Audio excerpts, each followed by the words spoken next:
Welcome back to Xbox Corner, my name's Luke, and today on the channel we're going to be taking a look at the latest batch of Game Pass titles to hit the service, and amongst these we have a day one release, a new game preview, a couple more console releases and a few PC Game Pass only titles, so a bit of a mixed bag for the start of August, and hopefully our second wave is a little more weighty. For now though, drop a like and a sub if you enjoy our content and are looking for weekly deals, reviews, Game Pass content and more, and let's get into it.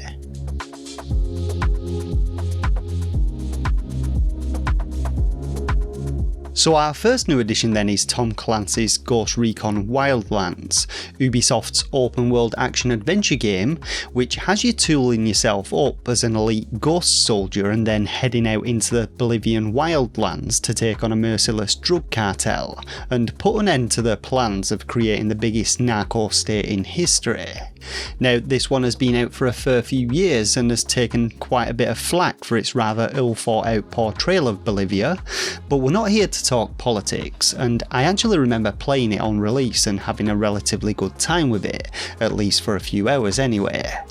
The game features some pretty solid third-person shooting with a little more of a tactical edge to it than previous games, a sprawling 240km map comprised of 21 different areas with a variety of biomes to explore, and over 60 different vehicles to cut about in on both land, air and sea.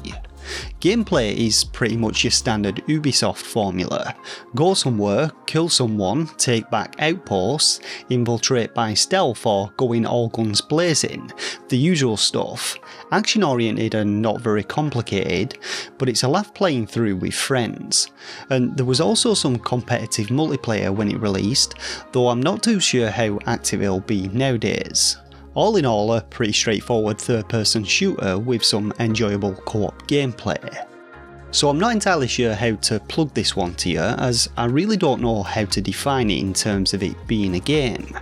Shenzhen I though is a PC Game Pass only title, which has you building circuits using a variety of components such as microcontrollers, logic gates and LCD screens, and then programming them to achieve something. What? I'm not entirely sure. Presumably it involves some kind of puzzle solving, but the game apparently has a storyline for you to play through, over 30 pages of datasheets, reference guides and technical diagrams, and a sandbox mode where you can test and design your own creations. The trailer doesn't give much away with this one, but if you're technically minded and are looking to learn how to do a bit of coding, it could be worth a bash.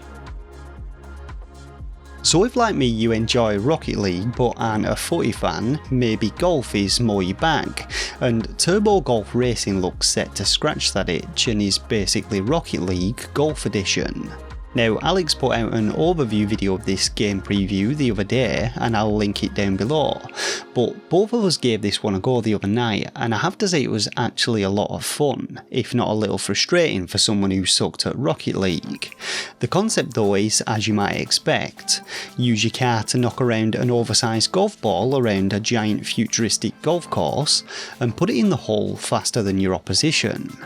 Unlike traditional golf games though, all players race simultaneously as ghosts, but there are rockets dotted about the course which you can blast other players with, as well as booster pads and launch rings to give you the upper hand, or on the other side of things, bunkers to really screw you over. The game very much controls like Rocket League though, with your camera constantly focused on the ball, some aerial manoeuvres for all you pros to absolutely rinse people with, and of course boosting mechanics, but there are also some additional passive and active power-ups unlocked to give you the edge and add a little variety to gameplay. As expected, there are a whole host of cosmetic items you can buy with in-game currency, of which there are 3 different kinds, as well as a season pass looking system, and I can definitely see some sort of monetization coming in the future, but it's a solid concept and a good laugh, and I highly recommend giving it a go. So our first day one release of the month is going to be 2 Point Campus, the second game from 2 Point Studio, which drops the hospital theme and instead sees you managing universities which teach a variety of unusual degrees, from scientography to virtual normality, robotics, night training and even magic. It's your job though to pick up these struggling academies and turn them into A-grade establishments, designing the layouts, selecting the syllabus, and then ensuring that the students and staff remain happy and productive as you tend to their issues and requests. Now, the game features both a 12-level campaign mode in which you need to complete specific objectives to earn star ratings, with new game mechanics introduced progressively as to not overwhelm you. It also has a fully customisable sandbox mode, giving you the freedom to make things as hard or easy as you'd like, and if you played 2 Point Hospital, Campus shares a lot of similar gameplay mechanics whilst putting a new spin on things, with students remaining in the universities across several years, so in this regard it feels a little bit more personal. The mechanics in this one though are pretty deep, whilst still maintaining a level of simplicity that makes it very accessible and overall a pretty casual play. And if you're wanting a more in-depth review of its mechanics and gameplay, I'll drop a link to our review on it down in the description box below, and this should give you more of an idea of what to expect ahead of the game's launch on the 9th of August. So if you're a fan of simulator games, then you'll be delighted to hear that we're getting another one on Game Pass, that being the awesome Cooking Simulator. And I'll admit that I've watched plenty of hours of Let's Plays on this one, but I haven't actually got round to playing it properly myself. As the head chef in a selection of beautifully designed kitchens though, it's your job to cater to the culinary desires of your guests, masterfully preparing over 80 different meals using 140 plus ingredients, as you chop, broil, bake, fry and grill your way to glory. It features physics-based cooking mechanics, with you literally slicing fruit and veg and flipping burgers by hand, and it's the physics engine which is the real star of the show with this one, with plenty of hilarity to be had with kitchen mishaps. Of course, not all of us were meant to be chefs, and pleasing these needy little customers is often a bit of a tall order, but Cooking Simulator has accounted for this, giving us a sandbox mode where we can serve up whatever we please, be that deep fried peppers stuffed with chips and gravy, or egg soup with cheese and anchovies. The kitchen is yours to do as you see fit with, which includes completely destroying it if that's what takes your fancy. It's an awesome little simulator this one, and definitely up there amongst the best when it comes to entertainment value, and the game is set to hit Game Pass on the 11th of August. Our penultimate game today then is the turn-based RPG Expeditions Rome. Coming to PC Game Pass on the 11th of August, this one sees you taking on the role of Legatus, a Roman dude whose dad was murdered by an unknown political opponent, and so now it falls to you to recuperate your lost military power, strengthen your army and take back what was lost, either through sheer force or silver-tongued diplomacy. Leading your forces across 3 extensive war campaigns, you'll traverse Greece, North Africa and Gaul, recruiting and conquering, gathering resources and improving your war camp, and defending your territories as you lead your legion to victory. And the game features tactical turn-based combat focused around a skill-based action system, where the weapons you use impact your potency on the battlefield.